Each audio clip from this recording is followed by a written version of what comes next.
जो मंजर है दिखाऊं कैसे, अपने जलते हुए मस्कन को बचाऊं कैसे। एक ही रास्ता नजर आ रहा है कि जितने कायद हैं, जितने भी नेता हैं, जितने भी तीरंदाज हैं हमारी कौम के अंदर, मुसलमान हो, दलित हो, ट्राइबल्स हो, उनको एक मंच पे कान पकड़ के एक मंच पे लाना है। जो आता है उसका वेलकम है और नहीं आता है उसके जानिब से ही आती है हवा नफरत की, अपने उल्फत के चिरागों को बचाऊं कैसे। बाबा साहब डॉक्टर अम्बेडकर ने लिखा है कि हिंदू हमें हिंदू नहीं मानता, हमें हमारे ऊपर जुल्म करता है, मुसलमान और ईसाई हमें हिंदू समझ के हमसे दूरी बना के रखते हैं। बताइए हम जाएं तो कहाँ जाएं? इतनी बुरी हालत तो शायद किसी की नहीं है इस मुल्क में। आप तो हमारे गार्जियन हैं, आपने 800 साल हुकूमत की है। इन चारों को देख के मुझे नहीं लगता कि इस मुल्क में मुसलमानों ने 800 साल हुकूमत की है। तो हमें फिर उठना पड़ेगा, उसी हुकूमत का जज्बा पैदा करना पड़ेगा और हुकूमत में इसमें हुकूमत में आकर अपने लोगों की बात बनानी पड़ेगी। इस मुल्क को बचाना पड़ेगा, इस कौम को बचाना पड़ेगा। देश की सच्चाई सच छुपने नहीं देंगे। अस्सलाम वालेकुम। मैं यहाँ कोई लंबी चौड़ी तकरीर करने नहीं आया, मैं बताना आया हूँ और आप उससे वाकिफ़ भी हैं कि नासिर और जुनैद की मॉब लिंचिंग हत्या ये पहला वाक़या नहीं है और मैं समझता हूँ ये आखिरी वाक़या भी नहीं है। तो ये पहला वाक़या है ना, आखिरी वाक़या है। 14 लोग आपने छाप चुके हैं यहाँ पे, लेकिन मैं हज़ारों घरों में गया हूँ।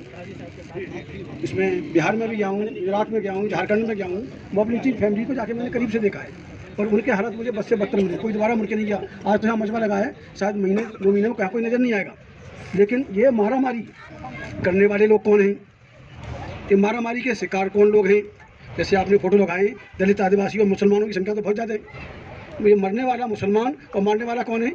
इस केस में भी जो नाम आ रहे हैं, किसी मुसलमान का नाम आ रहा है मारने में? नहीं आ रहा, मेरे ख्याल से नहीं आ रहा कोई नाम है। जो मास्टरमाइंड है और मास्टरमाइंड के पीछे पूरी हुकूमत खड़ी हुई है, मरकज़ की पूरी हुकूमत खड़ी हुई है उसके पीछे। आप समझते हैं जैसे बहुत सारा खुलासा हो गया है। तो ये वाक़या आइंदा न हो, उसके लिए हमें थोड़ा विचार करना पड़ेगा। और उसके लिए जब तक इन हुकूमतों को, इन फांसीवादी हुकूमतों को, आरएसएस बीजेपी की हुकूमतों को जब तक आप यहाँ से आप नहीं हटाएंगे, तब तक मैं नहीं समझता कि इस तरह की वारदातें रुकेंगी। और इनको रोकने के लिए जितने हमारे कायदे हैं हमारे बीच में, चाहे मुसलमानों के लीडर हैं, दलितों के लीडर हैं, ये पूरी कौम को उनको प्रेशराइज करना होगा। या तो एक मंच पे आओ या रास्ता छोड़ दो, हट जाओ। जब तक उनको एक मंच पर लाके आवाम के सामने पेश नहीं किया जाएगा, तब तक इन फरका वाराना ताकतों से निजात नहीं मिल सकती। अब हमें बजाय ये बच्चे क्या करेंगे और कोई क्या करेगा? हमें इतना डिमोरलाइज कर दिया मुसलमानों को, दलितों को, कि हम अपनी आवाज़ नहीं निकाल पाते, अपनी न्याय की गुहार नहीं कर सकते। और यहाँ मैंने देखा कि जो धरने पर बैठे आवाज़ उठा रहे हैं, डेमोक्रेसी है, जमहूरियत है इस मुल्क में, और जमहूरियत में हमें आवाज़ उठाने का हक है। लेकिन यहाँ भी नोटिस आ गया धरने वालों को कि आप ये धरना नहीं हटा रहे, आप इसकी हालत, लॉ एंड ऑर्डर की हालत ख़राब करना चाहते हैं। जी जी जी जी देखिए वो सारा है। हम कांग्रेस और बीजेपी और इसमें भेद कर रहे हैं। यहाँ तो मारने वाला कौन है उसको आइडेंटिफाई करिए, आपका दुश्मन कौन है और उस पर वार करिए। ये दबके चुपके बैठने की बात नहीं चलेगी।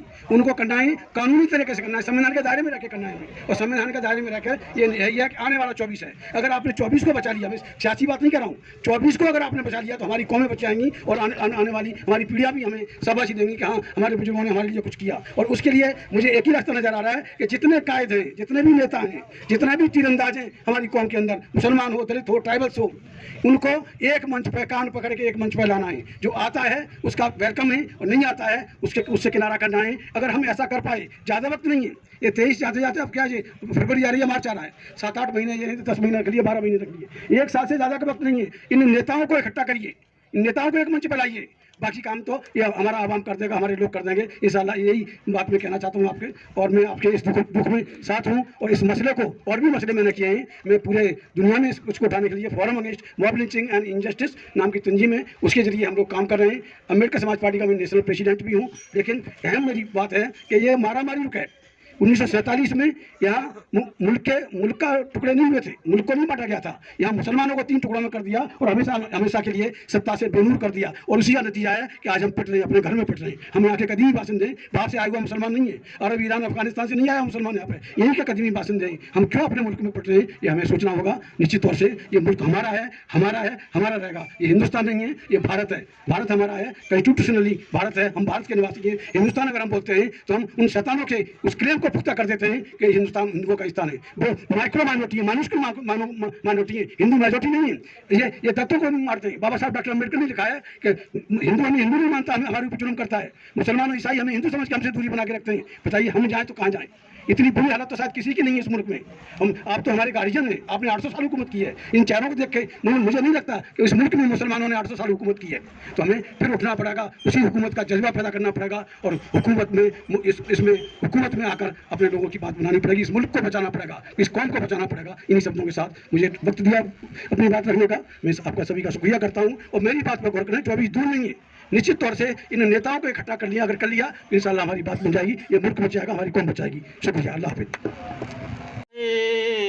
है दिखाऊं कैसे मेरी आँखों में जो मंजर है, दिखाऊं कैसे अपने जलते हुए मस्कन को बचाऊं कैसे, अपने जलते हुए मस्कन को बचाऊं कैसे, मेरी आँखों में जो मंजर है, दिखाऊं कैसे। क्या कह रहे, मेरे कानून और मेरे कलमकारों को, मेरी अदालतों को ख़रीद लिया गया है। अब क्या करें, इंसाफ कहाँ ढूंढें? तो मैंने शेर में लिखा है और मैं मौलाना बैठे हुए हैं, इनकी नज़र करता हूँ।